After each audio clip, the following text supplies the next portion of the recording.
Good morning. Please introduce yourself. Good morning. My name's Mark Myers, and my home is in Manchester Park. Good morning, Mark. Thank you. So, Mark, describe for us why you would like to be on the board of directors for the Master HOA. Okay, I'd be glad to. Providence is a wonderful place, and I'm really excited about the opportunity of being on the board and helping direct Providence in the future and make it the best place that it could possibly be to live. Great. What do you see is a priority for the incoming board? Well, short term, we need to continue to listen to the homeowners. The neighborhood advisory, the neighborhood advisory Committee? Okay. That's a wonderful way for the homeowners to communicate with the board, and we've got to continue to do that and be open-minded. But also, as a new board, I think we really have a responsibility to review all the suppliers. That just doesn't mean we automatically change all the suppliers, but it's our responsibility to make sure we're getting the best possible service at the best possible price. Thank you.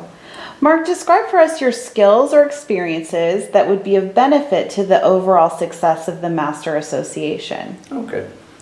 I served for 10 years on an HOA board in Centennial Hills. 5 as president, 1 as vice president, and 4 as treasurer. And this has given me a great deal of experience working with HOA boards and dealing with the challenges that each community has. So, and being the president for so long, I dealt with many things. And during my term in office, we were able to do a lot of positive things. I don't view a board position as being a negative or a policeman just hammering on homeowners. I really like to have something that is positive and creates a better environment to live. And we were the first ones to convert our gas lamps to electricity. Mm-hmm. And with that savings, we were able to do a lot in our community, putting Ballard lights through the jogging path that runs through our community, put a gazebo and playground up in the park, do extra landscaping, and it's been a real positive experience. Well, thank you. You already spoke a little bit about some of your long-term and short-term visions for the association. Is there more that you'd like to add on that for your long-term and short-term vision for the association? Well, again, short-term, I think listening to the homeowners and being open-minded and to possibly ideas we hadn't thought of. And also, long-term, I think we need to get the word out more on Providence. I think people know what Providence is, but I don't think they have any idea of how wonderful it is and everything that Providence has to offer. And when I was doing some research, I couldn't even find a Wikipedia page for Providence. Mm-hmm. And so I think we need to do a better job of letting people know this is a special place and make people want to live here. Okay.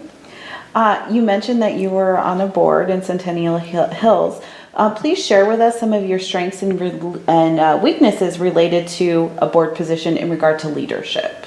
Okay, leadership. Again, serving 5 years as president was, for me, invaluable. I think it really prepared me for this challenge if I'm elected. But also, I've taken several leadership positions. I was, for 4 years, the president of my congregation. Mm-hmm. I've been president of a local Rotary Club in Chicago before I moved here. I also served as treasurer, vice president, and secretary, and planning committee for program. I've been involved with my kids' youth soccer. I was a head coach for about 6 years in both travel and house league soccer. Mm. And going back to my youth, I was an Eagle Scout.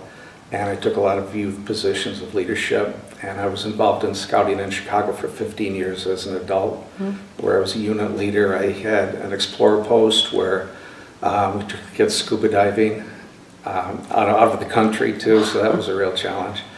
And I was also council advancement chairman. So my parents really instilled in me that you really need to give back to the community, and I followed that as an example. Wow, thank you. Give us some examples in regards to strengths and weaknesses for financial understanding. Okay. In addition to being treasurer for 4 years on my HOA board, my previous HOA board, I was also treasurer of my congregation for 6 years, and I was treasurer of my Rotary Club, and I have successfully run my own business since 1990.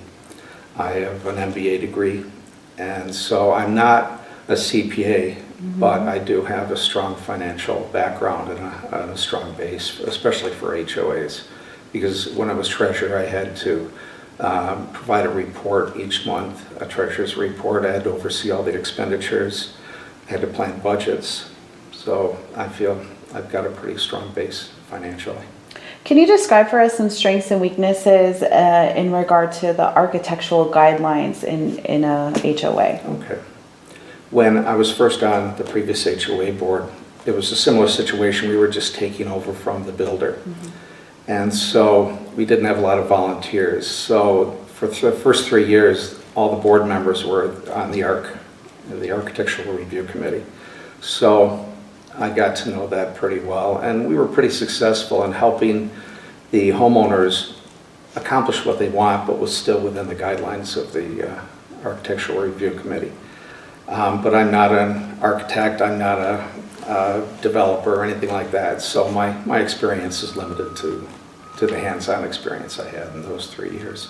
Okay. And then finally, strengths, weaknesses in regard to the social lifestyle or the culture of the community here. Okay, that's one thing I'm really excited about with Providence, because you've done a wonderful job putting together so many good programs. When I was on my HOA board, we were all responsible for working with a committee, and I was assigned to the social committee. And a lot of times it was very limited because it's difficult to get volunteers. But what we did do, we had several meet your neighbors because the community was new, and it was very well received. We had hot dogs, hamburgers, refreshments, and people really looked forward to it. We had some Halloween activities in our park where the kids could parade around in their costume, and we had a judging contest. Everybody won something, and so it really is important to build community. And even after I left the board, I ran a holiday lighting contest, because in the first few years there wasn't much in the way of decorations during the holidays, so I wanted to get more of a holiday spirit in our community, and people are so excited about it. I go around to local restaurants and just ask for sponsorship with gift certificates for the prizes, and people get so excited when they win. It's really been a lot of fun. You certainly do, for sure. Yeah. All right, Mark, briefly describe one aspect of the Master Association programs that you would do differently and why. Well, I really think that I would be in a better position to answer that once I've learned a little bit more about the inner workings of the association. But one thing I noticed, when you attend the meetings, most of the board members seem really unengaged, and that kind of bothers me. When you sit through it, when a motion comes up, there really isn't any offer for discussion. There is, they ask all those in favor, aye. They don't even ask if there's anyone opposed. It seemed like it was kind of a rubber stamp situation. And I know because the declarants have, I believe, 3 members on the board, they're probably not going to be that interested or engaged. And I understand that the 2 members that are representing the homeowners can only do so much because they're a minority on the board. But I think once the board members are all made up of homeowners, that we need to be a lot more engaged and encourage expression of differing opinions and not just be a rubber stamp. That is critical. We shouldn't always agree. We should always come to a consensus and support whatever decision is made, but it's really healthy to have different viewpoints expressed. Thanks, Mark. Finally, in the last minute, do you have anything additional that you would like to add? I'm just excited about the opportunity to be on the board. I'm a big fan of Providence, and I do feel that I'm well prepared to handle this position with my experience that I have. And if elected, I look to do my very best to serve Providence. Great. Thank you so much for your time today. You bet. Thanks.